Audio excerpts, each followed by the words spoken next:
Now then, my next guest is one of Britain's most successful young actresses. I'm going to be talking to Michelle Ryan in just a moment. First though, here's a reminder of her story so far. Michelle Ryan first came to our attention as troubled teenager Zoe Slater in EastEnders. She was involved in some of the show's most talked about storylines, including finding out her sister Kat was actually her mother. With her star profile quickly rising, she left the square in 2005 to concentrate on other roles. In 2007, she appeared in the period drama Mansfield Park and followed this with Jekyll, a modern-day version of the classic. But it was her lead role as Jamie Summers in the remake of 70s hit The Bionic Woman which gave Michelle international fame.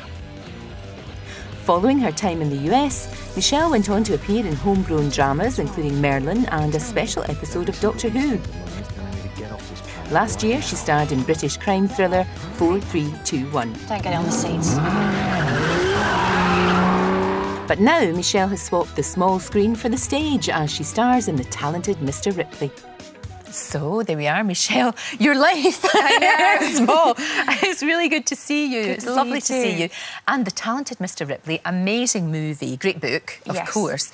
Is the play, does it fall in between, somewhere between the movie and the book, or is it truer to the book, do you think? I think it's very much itself. I mean, it's similar, but it definitely has sort of a sort of darker tone to it. And I think the character of Marge is sort of very sassy and very intelligent and very much a match for Ripley. Yeah, because in the movie she was a bit, I know it was Gwyneth Paltrow played the part, in the movie she was a bit softer, wasn't she? And a bit sort of nothingy in a way. Whereas Marge in the stage production is very ballsy. Good. And also I get to play the role of Sophia, who's the sort of fiery Italian character.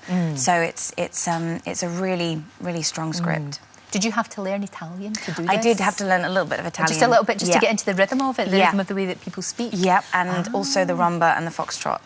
Oh, OK. So well, that's the thing about acting, isn't it? You get to learn things along the road that you never think that you'll ever, you'd ever need. Exactly. I mean, there are so many things. Almost every job there's something, be it spells or dancing or sort of martial arts or whatever it is. You're constantly... Or pole dancing. Yeah. What is it about pole dancing? Amelia Fox was in here last week and she had to learn pole dancing for a role. For Cashback, for the film. It's I think it is really liberating to take a class. When I was in the States at the beginning of the year, I did for a film part, and it was just like, it's so tough. I mean, it's as tough as doing the martial arts. I mean, it's really physical. A real good workout. Yeah, an amazing workout, but also just the way you use your body. You do come out and hold yourself differently. You do feel more womanly. You just do. I must give it a go then. You should do, you should. I don't think I'd be able to do it, but I could always try. It would be really good. You'll have fun. But what, you have had such a great time. I mean, you did the whole Bionic Woman thing. How fantastic. I know. To be able to say that you headlined a show like that is just brilliant. I know, and again, all the things all the skills I got to learn and the friends I made, and just that sort of being put on that sort of, international Fantastic. I mean, quite scary in some ways, but from that, it's led to so many other things. That's what's so good about it, I mean, that's the thing. Lots of American parts have come up now, and just sort of being able to sort of have a big overview and sort of pick and choose in a way, sort of holding out for the things you really want to do, and it's been it's been amazing. No, it's really good. I know I've got to ask you this, and I apologise in advance, but you know that Kat and Alfie are back in EastEnders, of course. Everybody knows that.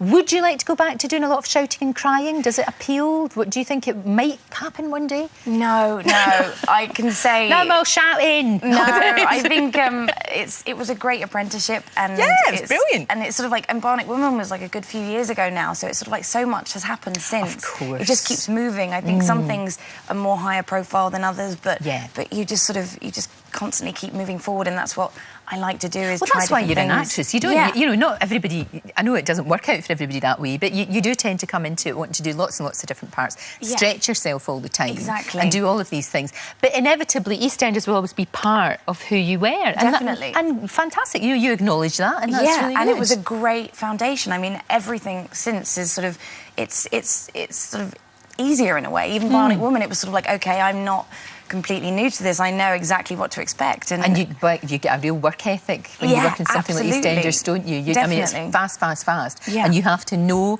your lines and what you're doing and be there and be prepared. And everything that goes with it, sort of like random, crazy things that come along that are not part of every job you do. No, there's a lot of attention. There's a lot of attention when you're in a show like that. And maybe sometimes it's quite nice to say bye-bye to that for a little while. It's just nice to sort of like dip in and out of things and kind of just that variety and yeah, it's just fun. It's why I wanted to be an actress. So it's... No, it's really good. And right now, obviously, you're doing the stage, and I guess that really is kind of maybe your first love. You really tend to love doing that. Yeah, I started off doing theatre and musical theatre, and I remember how my dance teacher used to say, you know, she used to dance on stage with broken ribs, and again, it's that kind of extreme, but that kind the show must go on. Yeah, that kind of discipline, and to get back to doing like a 3-hour-long show and really being part of the company. I mean, there's such a great cast and the director. Where can we see you? Where can we see you? It's at the Royal Derngate in Northampton. In Northampton right now. Okay. Yeah. Sounds really good. It's great. It's just so much just to get into a character and have that time that film and TV, you know, it moves fast. You don't have the time to like explore the characters. Whereas having sort of 4 weeks of rehearsals means that you can really get under the skin.